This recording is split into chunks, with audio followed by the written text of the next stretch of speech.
Voy a grabar en la nube y voy a comenzar la clase porque hoy día quiero que realicemos un ejercicio en clase. Ahora les voy a explicar de qué se trata. Esto era lo que estábamos hablando en las últimas diapositivas y se les había asignado un encargo. ¿Recuerdan de qué se trataba el encargo, cierto? ¿Alguien me podría recordar qué fue lo último que estábamos conversando en la clase anterior? ¿Alguien se acuerda? ¿Alguien se acuerda de qué estábamos hablando, qué estábamos analizando?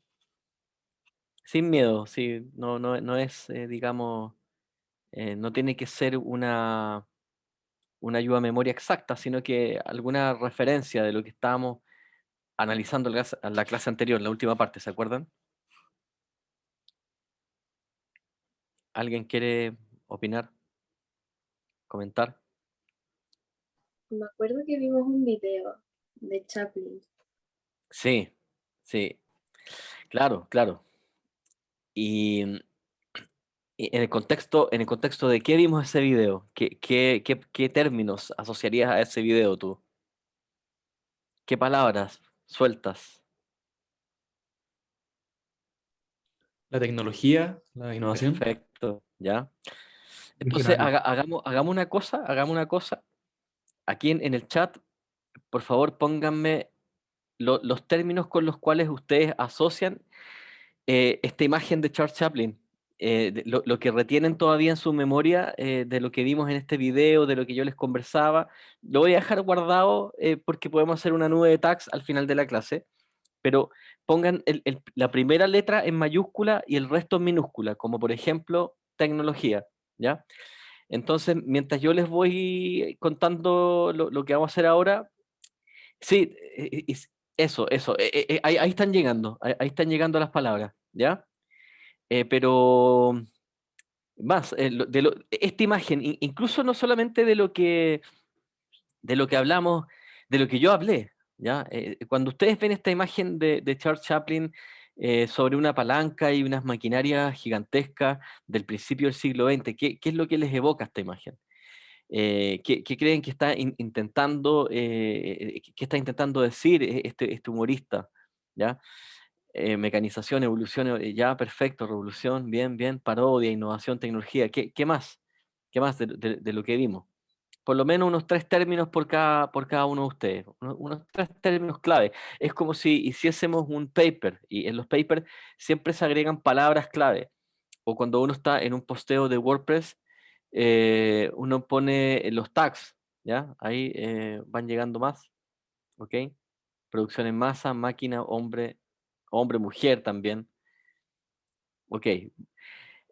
Bueno, sigan escribiendo si hay algo más que les evoque. Habíamos visto esta imagen a propósito de lo que estábamos hablando de los primeros conceptos del curso que tiene que ver con el ciclo, los ciclos económicos, qué significa un emprendedor, qué significa un innovador, qué significa, qué rol cumplen en el desarrollo económico de los países, especialmente en el contexto de lo que revisamos, que son las revoluciones industriales.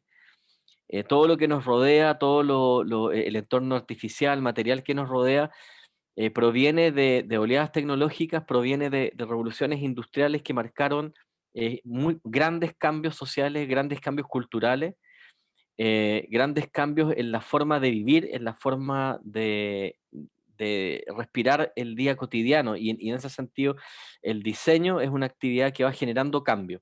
Es muy importante ese concepto. Hay un libro de uno de los escritores más conocidos de Design Thinking que se titula Change by Design, cambio a través del diseño.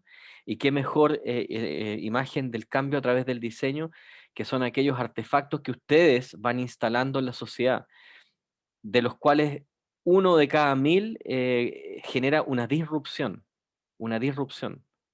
¿bien? O sea, uno de cada 1000 diseños que entran al mercado cambian la vida cotidiana. Por ejemplo, lo que pasó con el teléfono móvil. Y el teléfono móvil no es un solo invento. El teléfono móvil no es que alguien haya inventado el teléfono móvil. ¿ya? Sino que es producto, es la consecuencia de un proceso y la convergencia de muchas innovaciones. Son muchas las tecnologías que se ensamblan y cada una de esas tecnologías que juntas generan el teléfono móvil tienen una historia hacia atrás, una historia de patentamiento, una historia de invencionismo. En el teléfono móvil converge la telefonía, converge las telecomunicaciones, converge la informática, la programación, converge los medios de comunicación, la historia de las pantallas, también converge la historia de la mecanografía, de la comunicación de masa. Entonces, cuando nosotros analizamos las invenciones, hay que verlo como una red de invenciones. Nosotros estamos metidos en una economía red, la sociedad red que nos mencionaba Castells, y que comienza fuertemente con las innovaciones de la tercera revolución industrial. Bien. Bueno, ¿por qué les hago esta introducción? Ustedes tenían que leer el capítulo 1 y 3 de la cuarta revolución industrial de Klaus Schwab. Y aquí quiero mostrarles brevemente, antes de continuar con lo que vamos a hacer hoy día, un sitio web que lo vamos a ocupar como insumo importante, que es el sitio web del Foro Económico Mundial. Y quiero que pongan mucha atención porque este portal yo lo considero muy completo. Es un portal del Foro Económico Mundial y tiene muchas herramientas en su interior. Bueno, uno llega a este sitio bueno, de partida los contenidos que plantean están todos sintonizados con los fuertes cambios tecnológicos, con el contexto y las tendencias de la innovación actual. Es fuerte énfasis en el tema de la sostenibilidad, en el tema por ejemplo, de la robótica, de la inteligencia artificial y de todos los cambios que se están produciendo actualmente. Los videos son muy buenos. En algún momento vamos a hacer algún ejercicio que tenga que ver con eh, analizar algunos de estos videos y ver, digamos, descomponerlo, desmenuzarlo y poder identificar los subtemas que van apareciendo. Pero yo les quería mostrar que aquí en el botón plataformas, ustedes tienen dos herramientas que son muy, muy interesantes, que una es ¿dónde está este? Denme un segundo. Que es los mapas de transformación. Los mapas de transformación del Foro Económico Mundial. WeForum, acá, ustedes lo buscan, y ustedes pueden sacar una cuenta, y de hecho les voy a pedir como tarea para la próxima clase, sacar esta cuenta. El libro que ustedes leyeron está totalmente relacionado con la plataforma, esta intelligenceweforum.com. Y esta es una plataforma que nos permite poder analizar tendencias, pero analizarlas con una mirada multi-stakeholder, una mirada multi-stakeholder que pone el interés en todos los actores que están detrás de una fuerza de cambio, de un driver, y genera estos mapas que son sumamente interesantes. Por tópicos, uno puede ir buscando por tópicos. Por ejemplo, ¿a alguien le interesa el tema de blockchain acá? ¿A alguien le interesa el tema blockchain o han investigado un poco lo que es blockchain? Por ejemplo, hablábamos la clase pasada de impresión 3D, creo.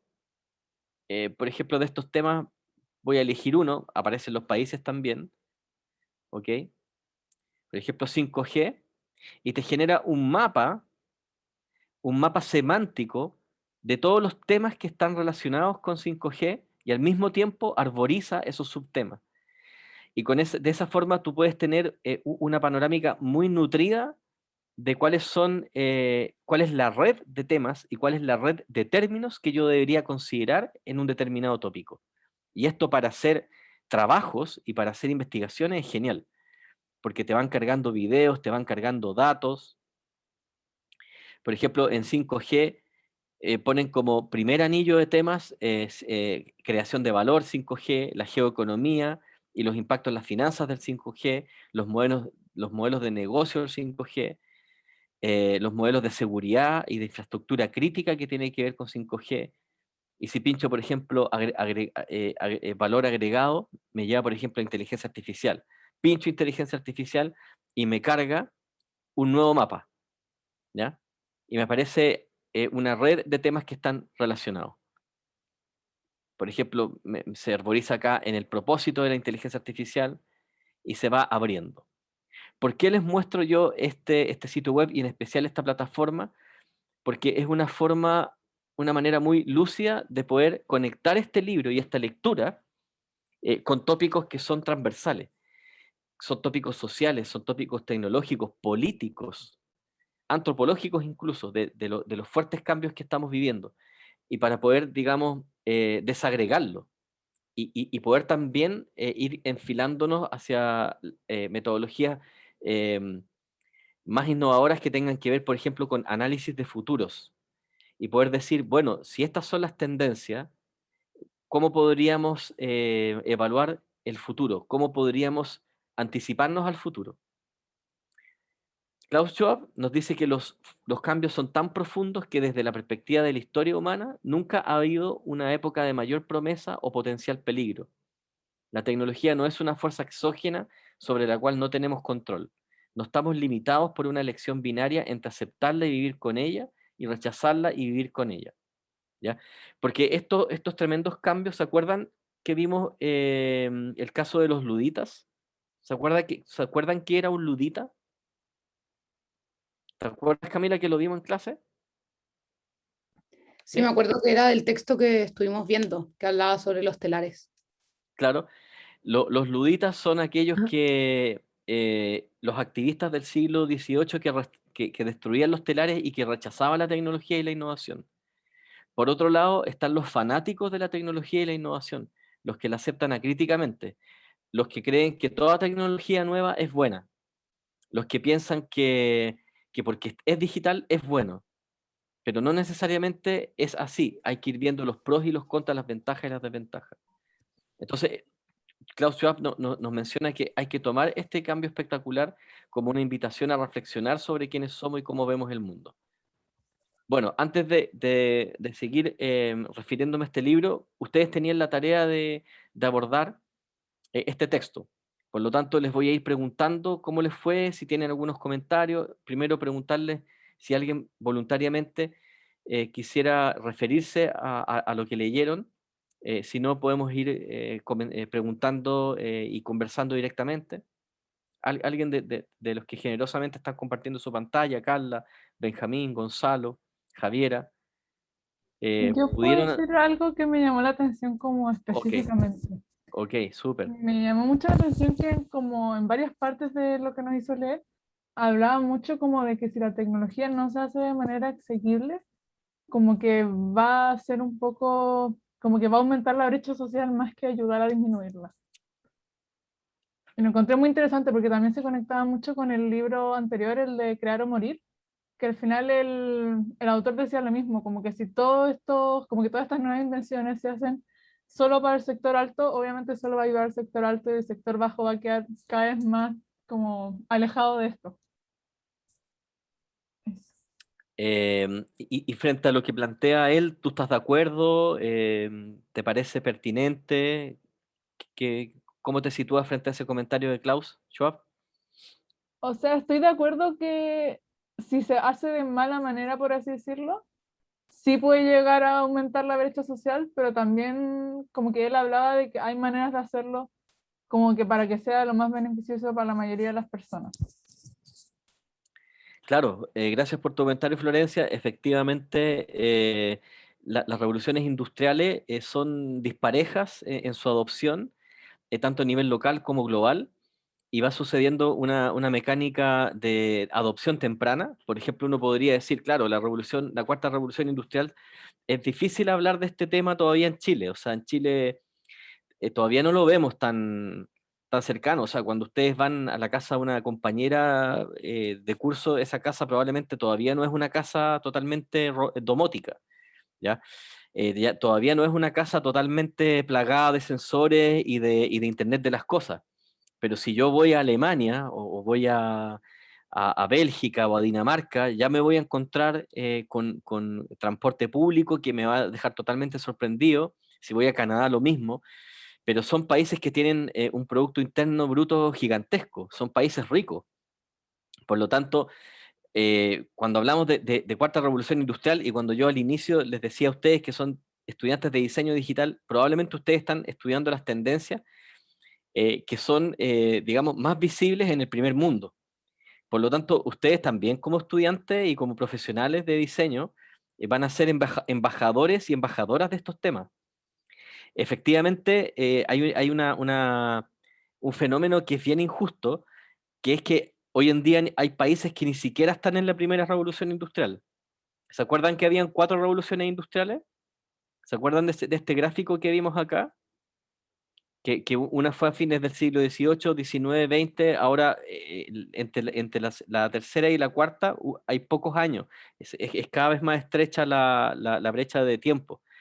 Pero en África y otros continentes todavía hay gente que no tiene luz eléctrica, gente que todavía no tiene agua potable o agua limpia, ¿ya? Hay gente que ni siquiera todavía accede a la electricidad, por lo tanto no pueden congelar sus alimentos, ¿ya?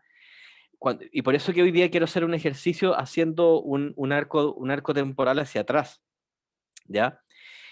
Hablamos de aire acondicionado, por ejemplo. Ahora venden los autos con climatizador, pero no todos acceden a estas tecnologías. Entonces, tal como tú dices, Florencia, es asimétrica. La adopción de tecnologías es asimétrica, es decir, no llega a todos por igual y eso también es materia de política pública. Ustedes pueden inventar productos que lancen al mercado. Eh, en su diseño pueden adoptar una visión sostenible en términos de que lo que ustedes inventen sea accesible, barato, comprensible, fabricable en cualquier parte, es decir, que tenga una adopción rápida.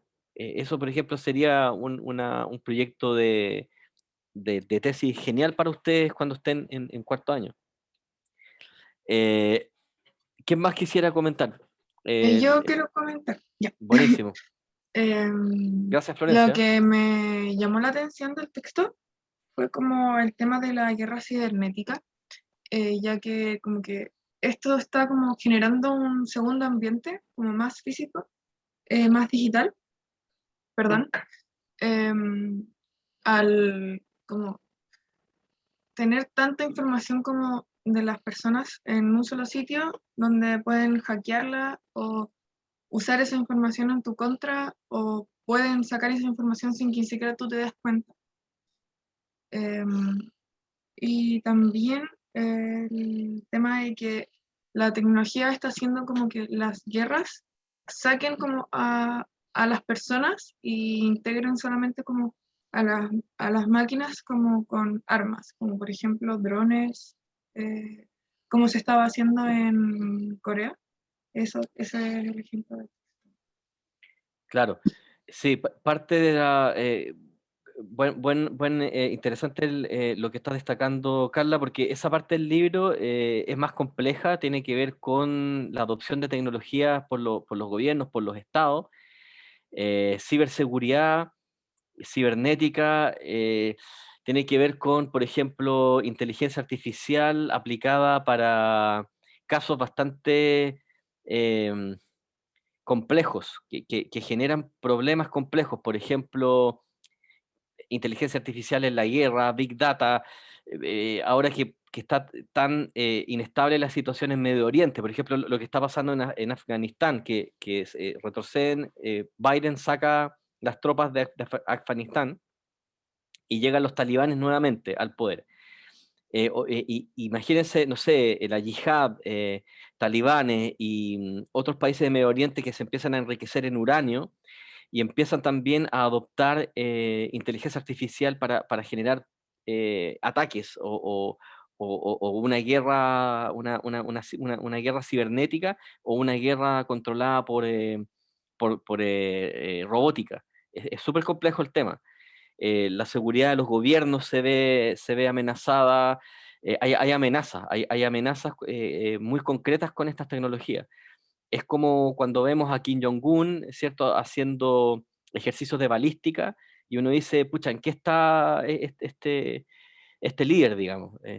Bueno, Kim Jong-un tiene, digamos, todo un ejército y tiene todo un sistema bien complejo de gobierno, y estas tecnologías de la cuarta revolución industrial se pueden salir de control. Es básicamente por ahí va el tema. Ahora, ese capítulo es bien específico.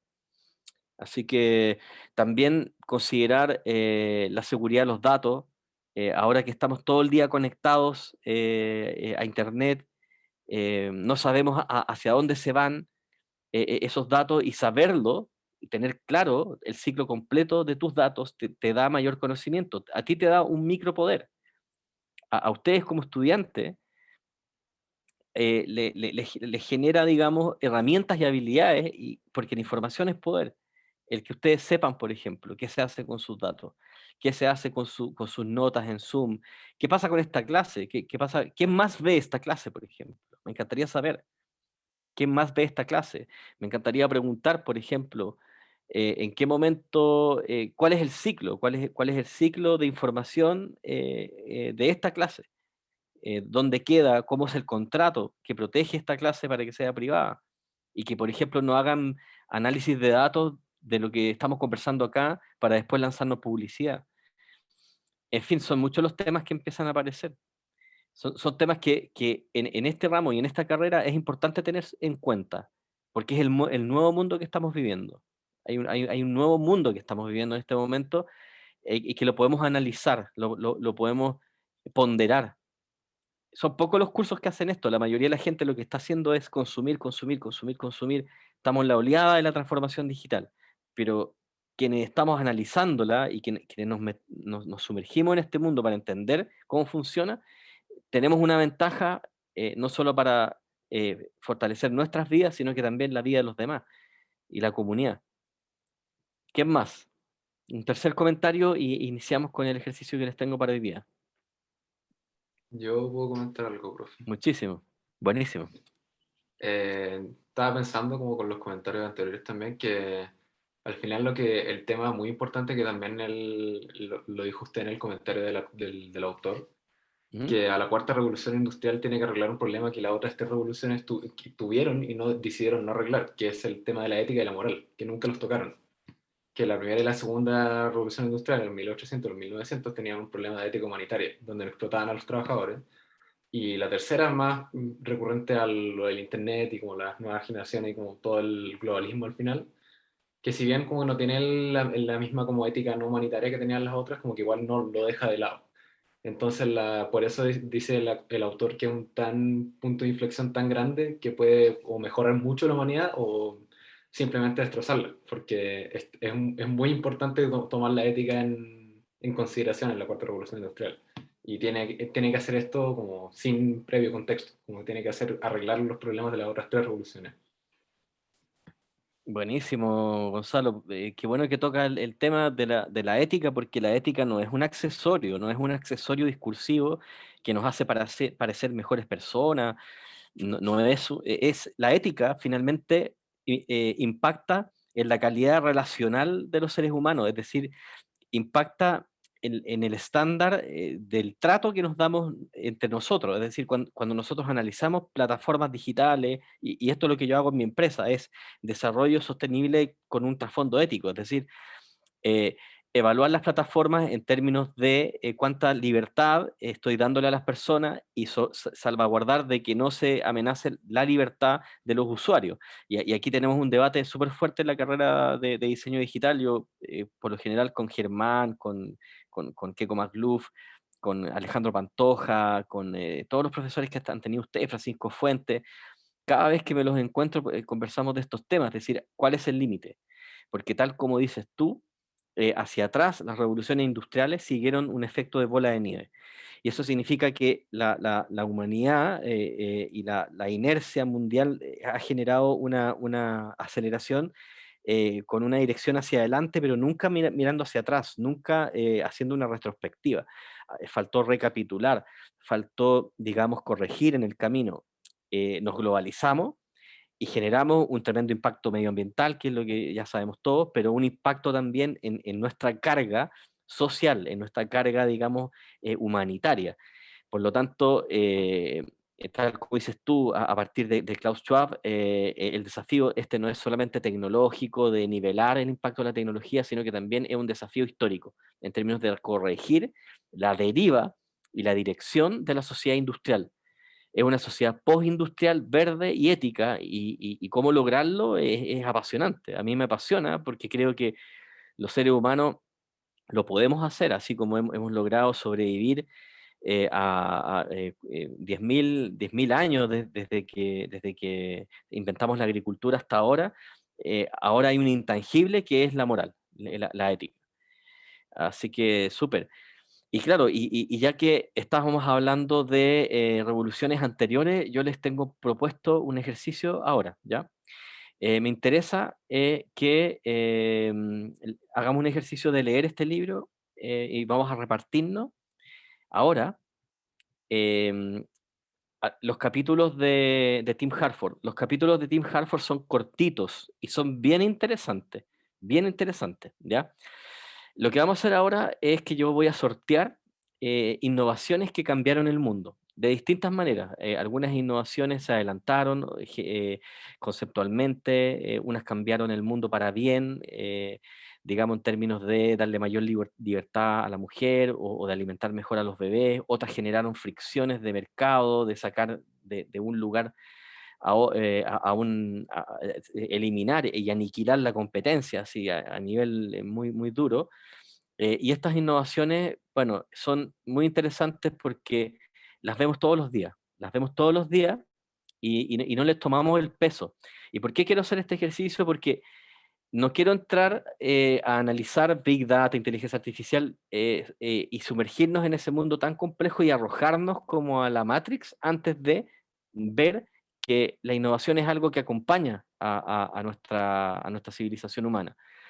Y lo que vamos a hacer es que voy a hacer un random y les voy a asignar un capítulo a cada uno. Se los envié por correo la, la lectura. ¿La tienen, cierto?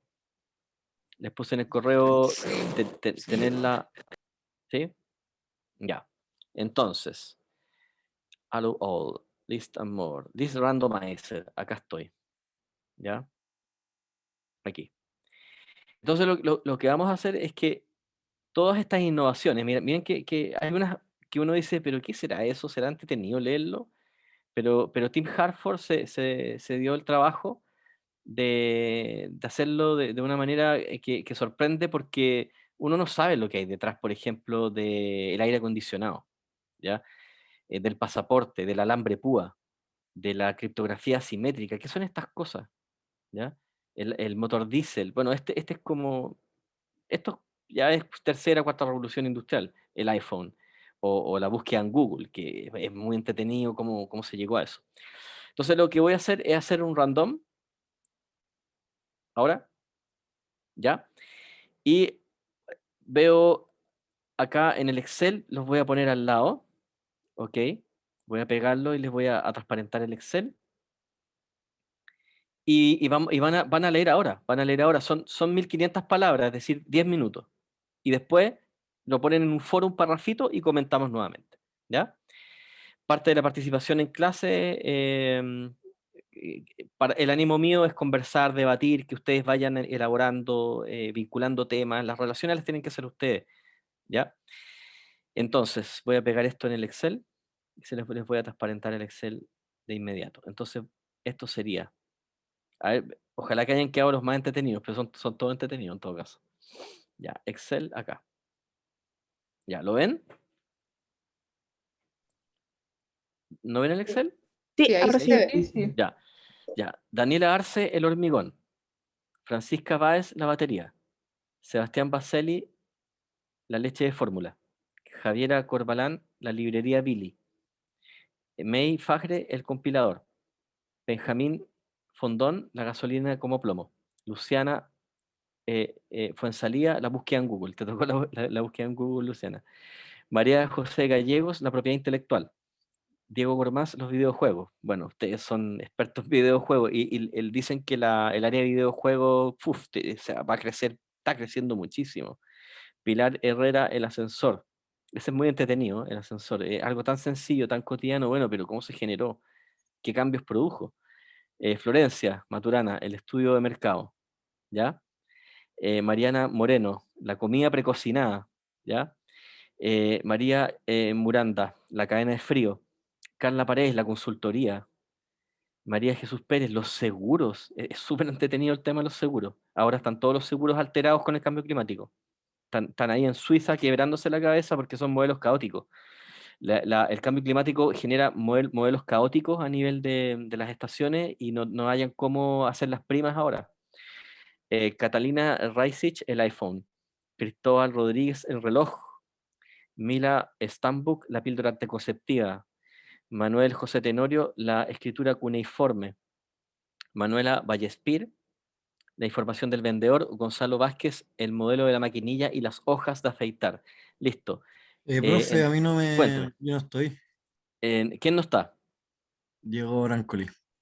Ya, Diego Brancoli, los grandes almacenes, y ese es muy entretenido, ¿ya? ¿Quién más falta? Felipe Chi. Felipe Chi, eso porque la lista no la tenía. El código de barras, otro que es un crack. Ya. ¿Ya? ¿Quién más? ¿Quién más? ¿Estamos? Ya, entonces lo que vamos a hacer es eso. Van a leer el capítulo y luego en el foro acá están las instrucciones espérate, aquí les doy las instrucciones. Acá está, ya. Ejercicio en clase, ya. Leeremos en 10 minutos esto. Ahí está el PDF, se sortearán las innovaciones de este libro, cada estudiante le toca una innovación, escriban un párrafo, ¿qué le pareció el caso? Vincúlenlo con su vida cotidiana, ¿ya? ¿Ya? Comparta con el curso algún insight derivado del texto. Serán escogidos al azar, ahí está el link al foro, lo voy a copiar y lo voy a pegar en el chat. Voy a poner entonces desde ahora 10 minutos. 1, 2, 3, vamos. Profe, pero ¿cómo hago para encontrar el capítulo? Es que yo no sé Sí, qué número profe, eso era. le iba a decir. Como Pon están en las control, dos, El ¿no? índice está pon, abajo. pon control F en el PDF, abre el PDF, control F y busca el nombre. Por ejemplo, el arado. Control F en el PDF cuando lo abras. Abre el PDF en tu escritorio, no en web. Aunque en web también te debería buscar en PDF, control F. ¿Ya? Igual en las últimas páginas están los índices, donde están todos los capítulos. Buenísimo. Ahí está el foro, ¿ya? Entonces voy a poner Gracias. el online stop. Vamos, Profe, no encontró el PDF. ¿Dónde estaba? en tu correo. ¿O no te llegó? Dame tu correo de inmediato. ¿Cuál es tu correo, Diego?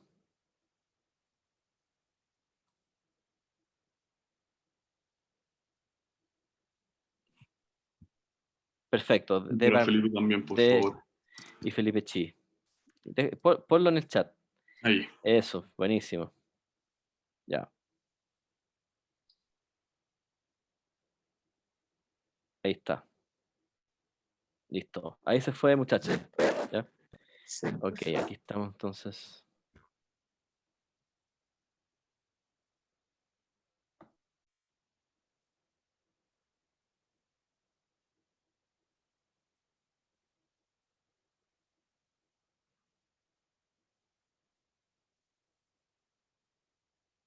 Listo, ahí vamos.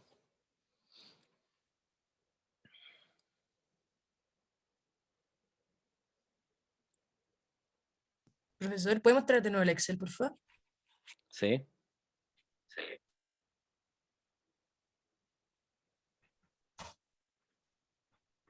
Gracias.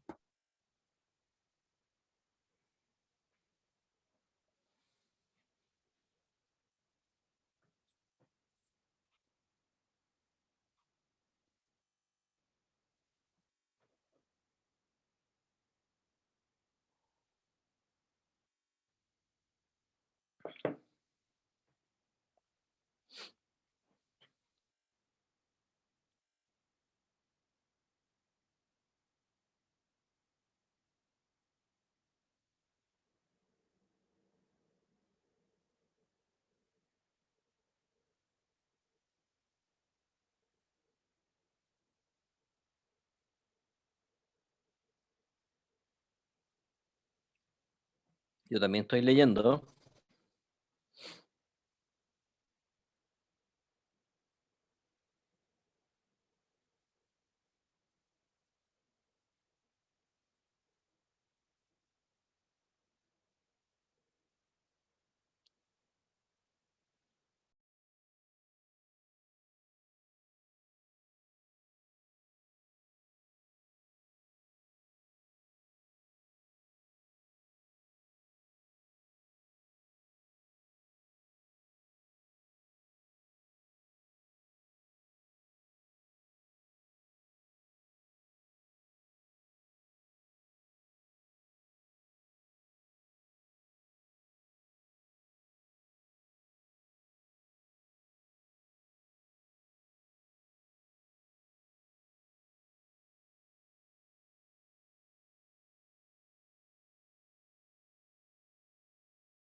les decía que los 10 minutos están considerados para una lectura pausada, tranquila, quedan 5 minutos, lean, decanten y luego vamos a escribir en el foro.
Tres minutos.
Perdonen el chillón, los chillón de la alarma. Ahora vamos con el foro en 5 minutitos y comentamos, ¿les parece? Ya. 5 minutos, countdown, set, listo. Entonces ahora se van al foro. ¿Estaban bien calculados los 10 minutos, no? Yo no alcancé a terminarlo, por lo menos.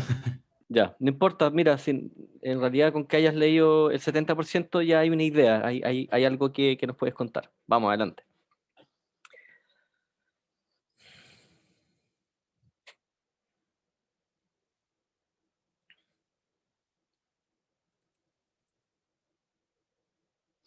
Si se la quieren jugar agregando una imagen, todo bien. Mejor con imagen si es posible.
Profe, el aforo se responde como con meter un archivo, ¿No?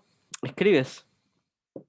que no me deja escribir, me dice como que tengo que seleccionar un Ah, archivo. Ah, no, mentira, ya está arreglado. responderse. Ya. En responder, aquí en respuesta. ¿Ya? Aquí. Sí, que no se me había cargado entero, ahora sí. Ya, ya. Vamos a ver si hay comentarios. No hay nada todavía. Aquí estamos, esto se llama estresar al sistema. Todos trabajando sobre Canvas, que no se caiga.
Ya. ¿Tenemos comentarios en el foro para que conversemos? Ahí ya tengo uno. Florencia, publicaste el tuyo. Sí, yo. Ok, vamos a esperar un poquito que lleguen.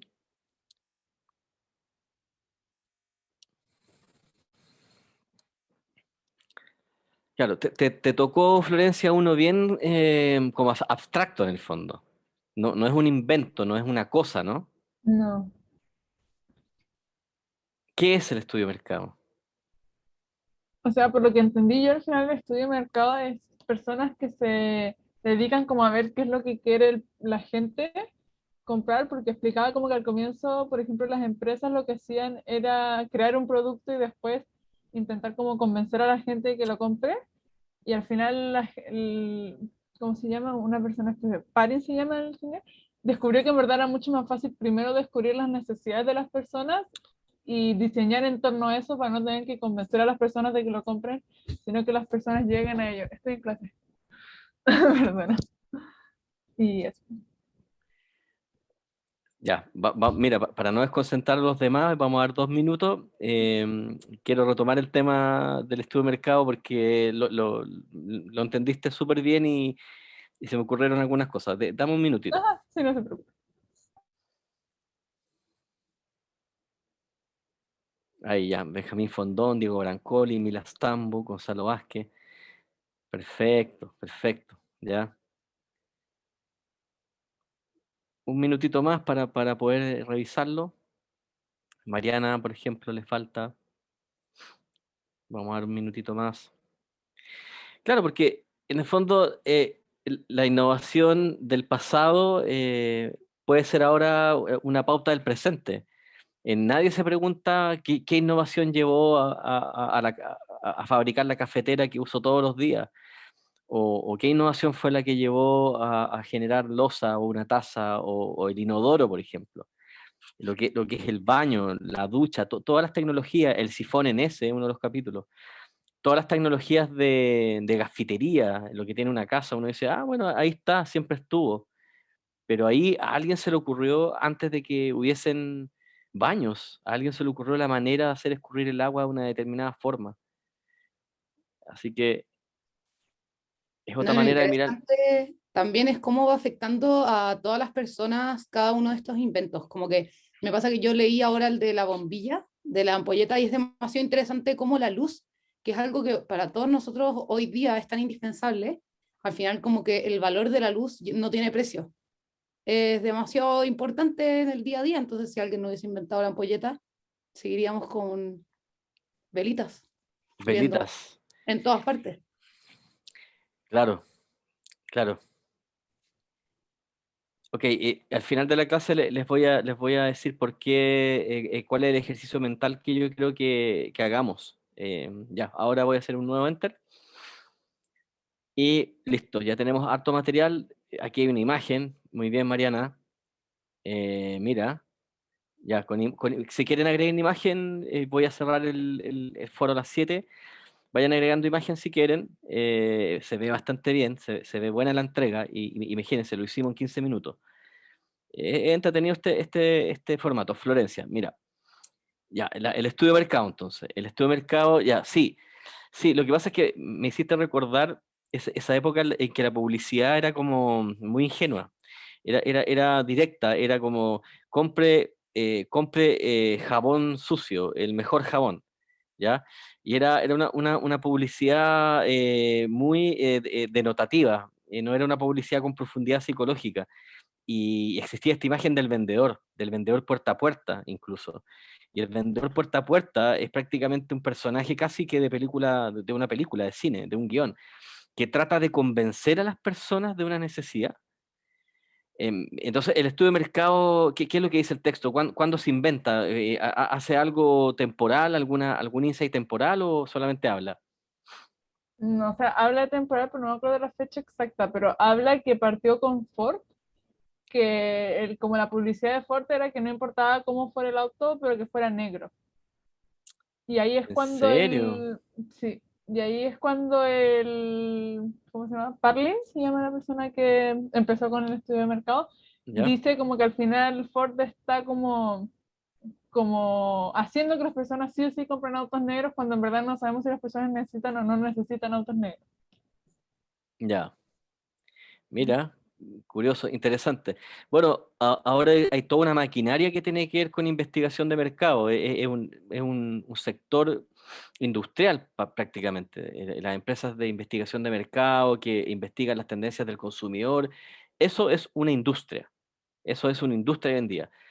Pero apareció cuando antes los inventos estaban, digamos, eran emanaciones técnicas que nadie sabía para dónde se iban a conducir. De hecho, no recuerdo si en Francia o en Bélgica hay un museo que se llama el Museo del Error. Y se los voy a mostrar.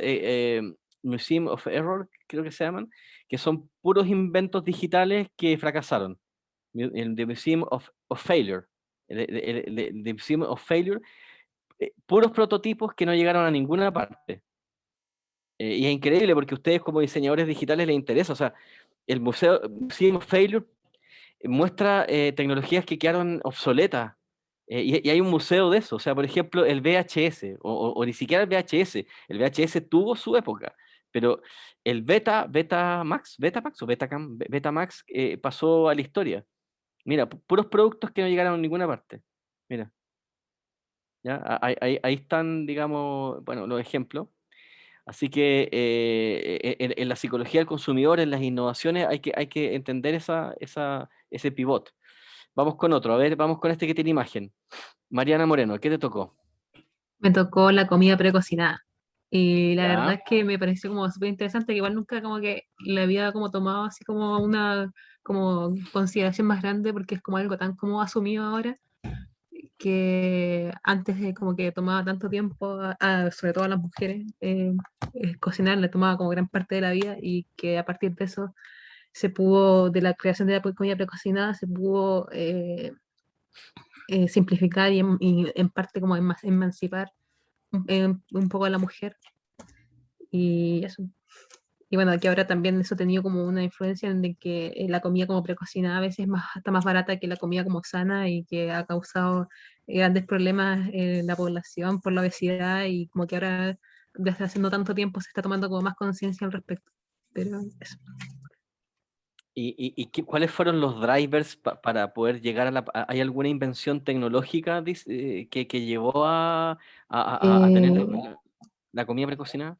Bueno, ¿Se sí, recuerda? hablaba de que la compañía esa que sale ahí, Swanson, antes les vendía comida como raciones al ejército, y cuando el ejército dejó de de comprarle cosas, trató de buscar otras como fronteras. Y de ahí encontraron como este nuevo como foco del mercado que se abrió inmensamente.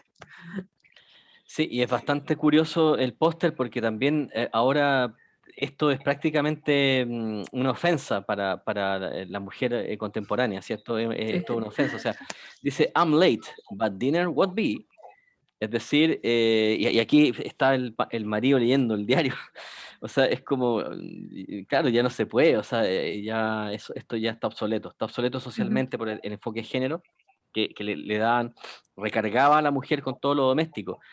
Y eso, bueno, el libro dice que viene del arado, porque el arado lo que hizo socialmente fue dividir a la sociedad según la fuerza física que tuviesen las personas, hombres, mujeres. Entonces, como se requería de hombres forzudos que fueran al campo, se dividían las tareas, y las tareas que requerían menos fuerza eran para las mujeres dentro de las casas, y para los hombres con músculos en los campos. Entonces, algo tan simple como el arado genera fricciones sociales y genera modelos mentales que son paradigmas mentales que generan esta brechas de género y estas como tensiones culturales, como es que la mujer tiene que estar al lado de la cocina y el hombre trabajando afuera. La división entre el mundo de afuera, donde está el cazador, y el mundo interno, donde está la mujer con los niños cocinando rico, con olor a pollo o olor a queque, ¿ya?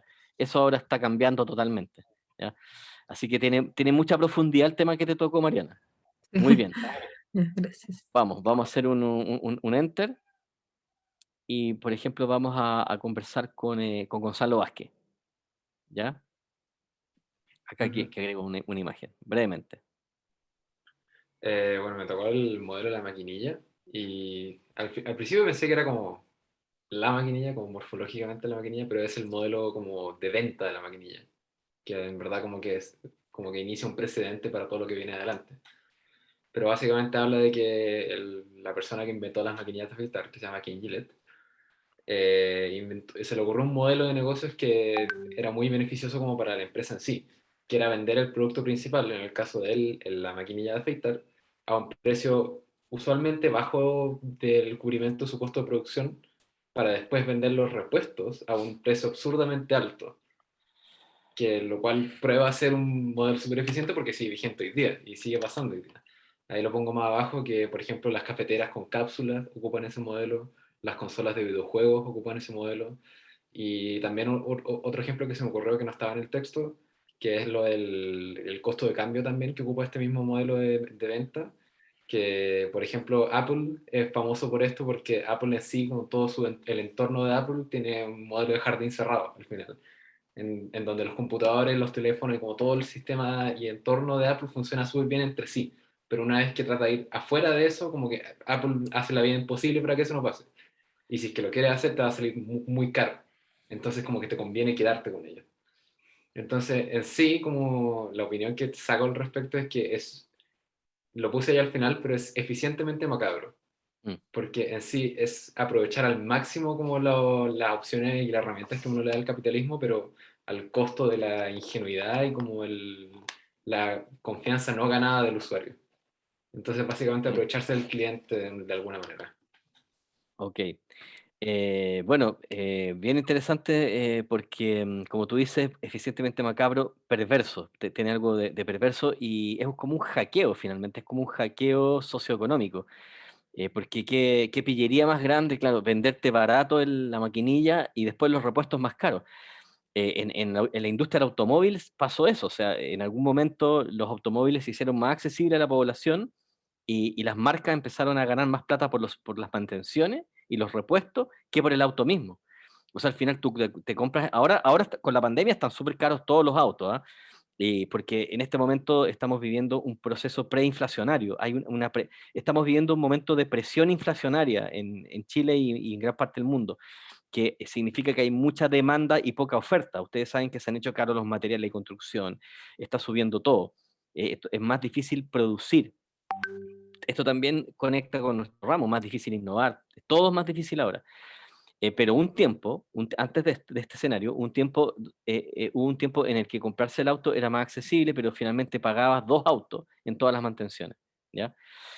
Claro, este es un modelo de mercadeo que se llama mercado técnico, y bueno, implica en el fondo una planificación de un modelo de negocio.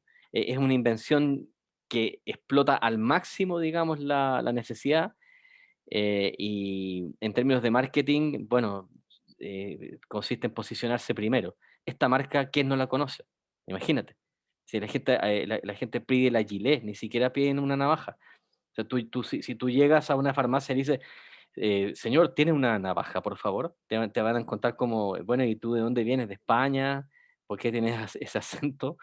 Uno dice, ¿tiene Gillette? ¿Ya? Entonces, es como Scotch. ¿Tienes Scotch? Ah, cinta adhesiva. ¿Ya? Scotch, bueno, se quedó totalmente pegado, ¿no? Son las marcas. Así que muy interesante el caso y es buena la extrapolación hacia lo tecnológico porque me interesa que hagamos esto después con las tecnologías emergentes, ¿ya? Todos estos casos nos permiten tener modelos para analizar tecnologías emergentes y decir, ah, esto podría ser la salida de este producto, o se podría instalar de esta forma, generando esta otra estrategia de post-servicio, por ejemplo. En fin. Bien, sigamos. Gracias, Gonzalo. Vamos con alguien que no haya hablado hasta ahora. A ver, enter, pum. Eh, mm, Pilar Herrera, Pilar Herrera. Pilar, ¿estás ahí? Hola, Hola, hola. a mí me tocó el ascensor ¿Ya?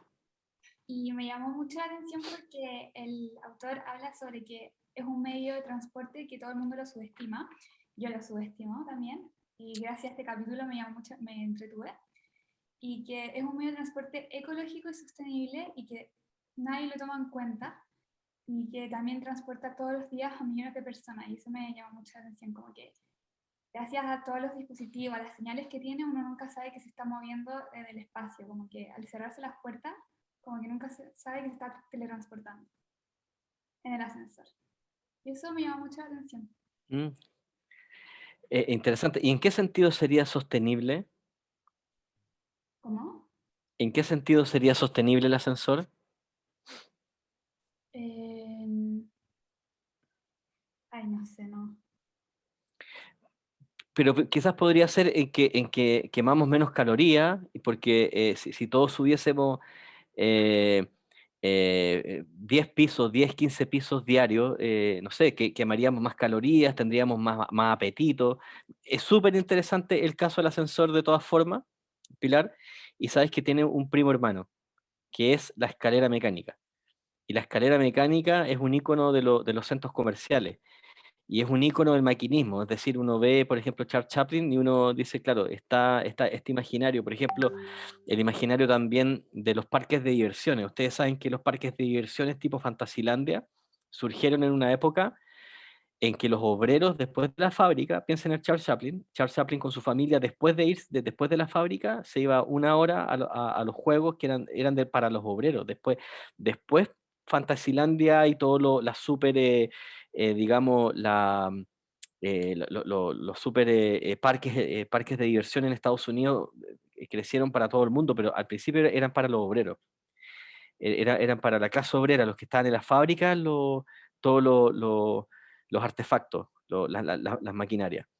Entonces, el ascensor, claro, es un caso muy, muy interesante. Ahora, de lo que escribiste acá, y de lo que tú dijiste, hay algo interesante, esto de no percibir que uno se mueve. Hay algo ahí, hay que hacer doble clic, me interesa, lo encuentro interesante, me quedo pensando y le podemos dar una vuelta este ratito, ¿ya? Gracias, Pilar. Sigamos. A ver por acá. Un par más y ya estamos con el ejercicio. De todas formas, nosotros con Camila los vamos a leer todos y queda consignado como participación en clase. Quienes no hayan alcanzado a publicar su trabajo, lo pueden hacer hasta las 7 de la tarde y si necesitan más tiempo, lo puedo alargar también. Pero lo importante es que lean, que vayan leyendo. Esto de leer en clase es una buena práctica, porque uno muchas veces, cuando uno le asigna lectura a los alumnos, esa lectura compite con muchas distracciones. En cambio, ahora nos ponemos foco en 3 páginas y las analizamos. Cristóbal Rodríguez. Profe, ahí se me olvidó poner el título de mi párrafo, que era el reloj. ¿Cuál es? El reloj. O sea, igual lo menciono un poco antes, así que ya, a ver, no. te escuchamos. ¿Qué sería el reloj? O sea, el capítulo no introduce como el reloj como la innovación en sí, sino que parte hablando como de cómo empezaron como a cambiar un poco como el reloj como para tratar de hacerlo funcionar bien como con el sistema como ferroviario. Ya. Todo eso. Y, o sea, al final, en grandes rasgos, lo que habla como el capítulo es más que nada de como la importancia del tiempo, por así decirlo, y la exactitud de este, y cómo a medida que pasa el tiempo y va evolucionando la sociedad, es como cada vez más importante para las personas que el tiempo sea como muy exacto y la gente está cada vez más como apurada para llegar a los lugares, no sé, como todo eso. Bien, Cristóbal, sabes que me explotaron algunas ideas cuando estabas hablando, ¿sabes por qué? Porque el reloj es muy antiguo, o sea, los egipcios, los incas tenían relojes solares, ¿cierto? Todas las culturas antiguas, ancestrales, tenían relojes, pero este es un reloj mecánico y es muy interesante que este reloj mecánico tenga que ver con los minutos y los segundos que implica, digamos, la administración del tiempo de los transportes ferroviarios. Y tiene todo sentido que que el driver para el desarrollo del reloj mecánico haya sido la revolución industrial de los transportes, en específico la invención del tren. El tren, que significa un medio de transporte que coordina traslados entre ciudades, otra relación con el espacio. Estamos hablando evidentemente de Europa. Que los suizos hayan sido los que patentaron esto y que los suizos hayan sido los que lo llevaron a un nivel de perfección. Los suizos tienen patentado prácticamente toda la industria de la relojería, junto a los chinos y otros, pero los suizos, el reloj suizo es una mecánica muy compleja. Probablemente el driver fue, digamos, la precisión del tren. Y ustedes, si han estado en Europa, por ejemplo, recordarán que, digamos, un motivo de orgullo de las empresas ferroviarias europeas, hablemos de los trenes alemanes, franceses, ingleses, es on time, o in time, ¿ya? Estar a tiempo, en Alemania sobre todo, o sea, jactarse de un minuto atrás o esos carteles donde que dice delay, delay, delay, conecte con este otro tren. Además que es toda una mecánica y es toda una atmósfera comunicacional de la precisión. Y eso lo podemos vivir en la industria de los trenes. Lamentablemente en Chile la industria de los trenes fue aniquilada y es un pecado que tenemos como país, porque todo país desarrollado tiene que tener una industria de trenes y ahora obviamente que los trenes tienen que ser eléctricos. Quiero darle la palabra también a Diego, que ha estado presente con su cámara. Escuchemos a Diego y yo creo que quizás alcanzamos a hablar con Benjamín también, que ha tenido su cámara prendida. Me encantaría también, Javier, si alcanzamos, brevemente, ¿ya? Brevemente. Vamos, Diego. Yo, porque dos Diegos creo, ¿no? ¿Sí? Sí. ¿Qué te tocó? Me tocó los grandes almacenes. Ya. Nada, quedé como para adentro igual porque pensé ¿Ya? que era algo ¿Ya? que iba a golpear como más en un sentido económico, como la competencia libre de mercado, los precios bajos, pero esta idea como de que vender las cosas a precio bajo y dejar que los consumidores pudieran elegir lo que ellos quieren, porque antes lo que se hacía es que la persona que entraba a comprar, te llegaba un vendedor y te convencía, y si cachabas y tenías plata, te iba a tratar de vender el producto más caro. Y llegó un tipo cuyo nombre no me acuerdo porque leí igual apurado.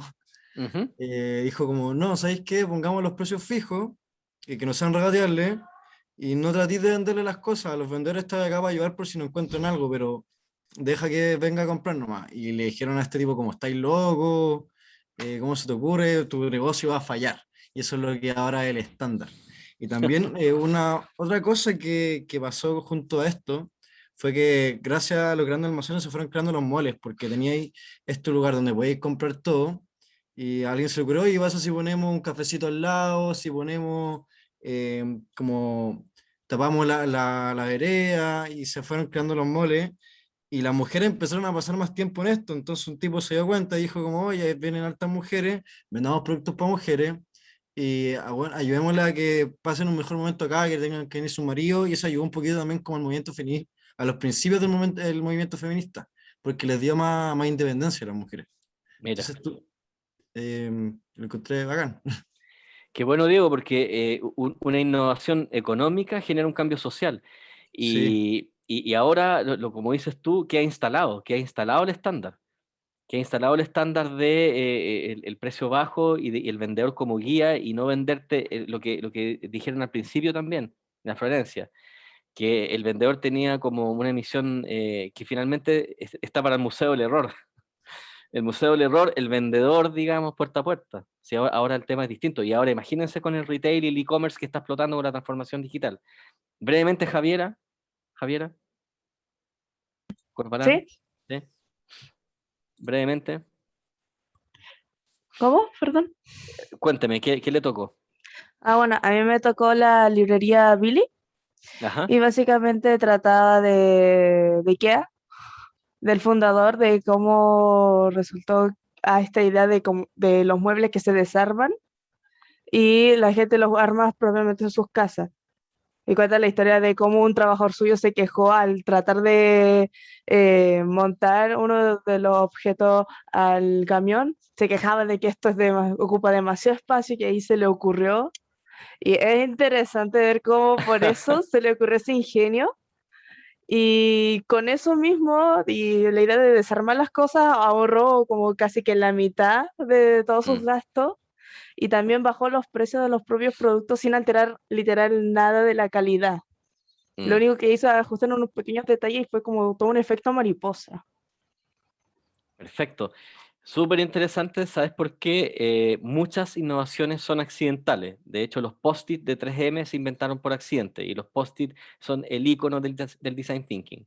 Querían hacer un pegamento, les quedó malo, oye, este pegamento no sirve para nada, y alguien le dijo, oye, pero ¿cómo que no sirve para nada? Sirve para separar las páginas de mi Biblia, que era un trabajador de 3M que era protestante.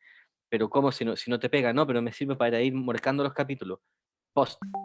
Ahí están los post-it de 3M y ahí está, digamos, el inicio de IKEA. Muebles desmontables para no partirse la espalda cargando los muebles que están hechos. Es como que yo te dijera la gran innovación del futuro. Un piano desmontable. ¿Se puede? Yo tengo un piano en mi casa, un piano norteamericano. Y la verdad es que el piano, solo la mudanza al piano cuesta 200 lucas. Solo la mudanza al piano, imagínate. Porque el piano que tengo en mi casa, o sea, yo creo que, o sea, es un suicidio prácticamente para los tendones hacer mudanza de piano, es fuertísimo. Entonces, IKEA, gran idea, y por accidente. Entonces, hay una parte de las innovaciones que son accidentales, que son no lineales, emergen simplemente, ¿ya? Sí, más bien como pensar ahí como de la situación que salga. Claro. Ok, ya estamos en la hora, pero no sé si en un minutito, Benjamín, que ha tenido su cámara prendida, no sé si quieres mencionar lo que te tocó, Benjamín, en un minuto, para terminar la clase. Bueno, le doy rápido. ¿Sí? Claro. La gasolina con plomo fue como algo que surgió en respuesta en los años 20, cuando recién estaba empezando todo este fanatismo por los autos. Mm. Una respuesta que la benzina no era tan pura como la conocemos hoy día, era de 40 octanos versus los 90 promedio que es hoy. Y encontraron esta forma de hacerla menos volátil, porque como que explotaba al ser tan poco pura, al agregarle plomo. Y fue una tremenda innovación en la época porque permitió un desarrollo gigante de los autos y de la potencia que tenían en esa época, pero siempre como que no se tuvo en cuenta lo mal que podía hacer el plomo, y después se descubrió que el plomo hacía pésimo y se Mm. terminó prohibiendo no sé qué, y salieron muchas medidas medioambientales para prohibirlo y para ofrecer alternativas como el etanol, que voy a ser más estable y más seguro, menos contaminante. Y bueno, aunque hoy día aún existe como en países más pobres, no sé qué, al ser un combustible más barato, se está tratando de eliminar en todo el mundo. Y es interesante porque hoy día hay muchas cosas que igual se debaten más o menos, como si nos hacen mal, como esto de estar expuesto a las ondas de los celulares o del wifi, o algunos alimentos endulzantes que pueden producir cáncer, solo que aún como que no lo terminamos de demostrar. Entonces todo este rato como que nadie hace nada mientras no se demuestre, y capaz que a todos nos esté afectando mucho. Entonces interesante como algo que puede ser una innovación, un avance, puede terminar siendo algo peligroso. Bien, bien. Nos conecta con cambio climático y con las externalidades de la innovación. Las innovaciones tienen externalidades que se descubren en el futuro. Ya no nos queda más tiempo como civilización seguir con el ensayo de error. Ahora la innovación tiene una sola dirección: detener el cambio climático. El caso que te tocó a ti, Benjamín, es un caso emblemático del antropoceno, de esa innovación despreocupada que era inventar, tirar, como decías tú, Camila, en el documental este de YouTube, ¿cierto? Usar, tirar, ¿cómo es? Usar, tirar, ¿cómo? Falta una palabra. Comprar, tirar, comprar. Comprar, tirar, comprar, o usar, tirar, y bueno, el planeta resulta que es finito. Entonces, ese tema lo vamos a ver en profundidad más adelante. Entonces, para terminar la clase, decirles que este ejercicio tiene por finalidad ver las particularidades, las peculiaridades de las innovaciones, refrescar un poco la memoria, entender nuestro entorno material presente de objetos que quedaron instalados, y después ese análisis llevarlo hacia el futuro. Es decir, cuando hablemos de cuarta revolución industrial, poder decantar, bueno, qué cosas pueden quedar, cuáles son las prácticas que pueden generar, y aprendamos lecciones de la historia. Bien, ¿les gustó el ejercicio? ¿Les pareció entretenido? Me alegra. Saquémonos una fotito si quieran prender la cámara. Saquémonos una fotito para yo poner clase del 23 de agosto y ir generando un registro. Ahí los veo a todas y todos. ¿Ya? ¿Alguien más quiere? ¿Alguien más? A propósito de Elon Musk, ¿alguien más quiere? Bien, entonces eso en el foro lo vamos a leer, así que después podemos iniciar la próxima clase también haciendo una recapitulación de lo que fue hoy. Así que tengan buena semana. Chao. Chao, gracias. Chao, Gracias a gracias, ustedes. profe. Que le Que vaya estén muy bien. bien. Chao, que estén Igual. bien. Gracias.